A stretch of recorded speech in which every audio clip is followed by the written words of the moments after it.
Revue de presse du vendredi 9 mai 2025. Ousmane Sonko lance le PAVI 2. 37 milliards de CFA pour booster l'entrepreneuriat des jeunes et des femmes. Le Premier ministre Ousmane Sonko a lancé ce jeudi à Dakar la deuxième phase du projet d'appui et de valorisation des initiatives entrepreneuriales. PAVI 2, doté de 107 milliards de CFA. Il a présenté ce programme comme un pilier essentiel de la transformation économique du Sénégal, centré sur la souveraineté alimentaire, industrielle et technologique. S'adressant aux jeunes et aux femmes, qui forment la majorité de la population, il a insisté sur l'importance de leur inclusion dans le tissu productif national. Le Premier ministre a salué les résultats inspirants de la première phase, qui a permis la création de milliers d'emplois et d'unités économiques.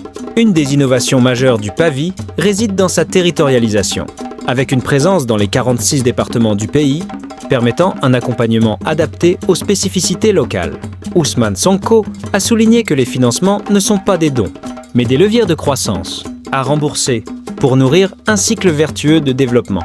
Fort du soutien de partenaires comme la BAD, l'AFD et l'initiative AFAWA, le gouvernement entend renforcer l'écosystème entrepreneurial par la formation, le mentorat et la structuration des chaînes de valeur, dans un esprit de souveraineté et de prospérité partagée. 5 anciens ministres mis en accusation, l'Assemblée nationale saisit la Haute Cour de justice. Après de longues délibérations, l'Assemblée nationale a adopté ce jeudi les résolutions mettant en accusation 5 anciens ministres, dont Mansour Faye et Aïssatou Sophie Gladima, pour leur gestion du fonds Force Covid-19. Ces anciens membres du gouvernement devront répondre devant la Haute Cour de justice, seule habilitée à juger les ministres pour des actes liés à leurs fonctions.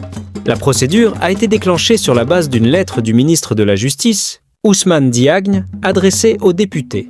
Conformément à la loi, la mise en accusation ouvre une procédure stricte et encadrée. Le procureur général en est immédiatement saisi et la commission d'instruction convoquée sans délai.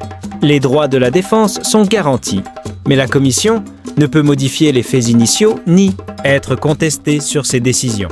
Les victimes ne peuvent se constituer partie civile devant cette juridiction d'exception, illustrant la séparation entre la responsabilité pénale des ministres et l'indemnisation des préjudices éventuels. Le président Diomaye Faye félicite le nouveau pape, Léon XIV, et appelle à un pontificat de paix et de dialogue. Le président sénégalais, Bassirou Diomaye Diakhar Faye, a adressé ses félicitations officielles à sa sainteté le pape Léon XIV, élu souverain pontife à l'issue du conclave succédant au pape François. Dans un message empreint de respect et d'espoir, le chef de l'État a salué cette élection historique et souhaité un pontificat marqué par des avancées spirituelles et humaines significatives. Par la voie d'un message sur les réseaux sociaux, le président Faye a insisté sur l'importance du dialogue interreligieux, de la paix entre les peuples et de la fraternité humaine. Il a exprimé son souhait de voir le Saint-Siège continuer à jouer un rôle central dans la promotion de ces valeurs universelles, en appelant à l'unité des croyants et au respect des différences au service d'un monde plus harmonieux. Effondrement d'un immeuble à Ngor, 2 morts et un blessé grave. L'enquête se poursuit. Un immeuble s'est partiellement effondré ce jeudi à Ngor, causant la mort de 2 personnes et faisant un blessé grave, selon un bilan provisoire communiqué par des sources proches de l'enquête. Le blessé, un franco-sénégalais, a été évacué d'urgence à l'hôpital militaire de Ouakam par les sapeurs-pompiers dans la matinée. Les 2 victimes décédées sont un ressortissant d'un pays arabe et un Sénégalais résidant en France, extrait en soirée des décombres. Les circonstances exactes de ce drame restent à élucider. La brigade de proximité de Ngor a ouvert une enquête pour déterminer les causes de l'effondrement et établir d'éventuelles responsabilités. Les opérations de secours et d'investigation se poursuivent sur le site, sous haute surveillance des forces de sécurité. Beach Soccer Mondial 2024.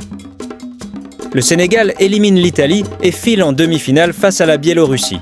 Au terme d'un duel épique et haletant, le Sénégal a renversé l'Italie, 4-3 AP, ce jeudi, pour s'ouvrir les portes des demi-finales du mondial de beach soccer. Sur le sable incandescent des Seychelles, les Lions ont écrit une nouvelle page d'histoire, portée par une détermination sans faille et un Mamour Diagne héroïque. Le match débute sur les chapeaux de roue. Dès la première minute, Mamour Diagne ouvre le score, profitant d'une erreur italienne.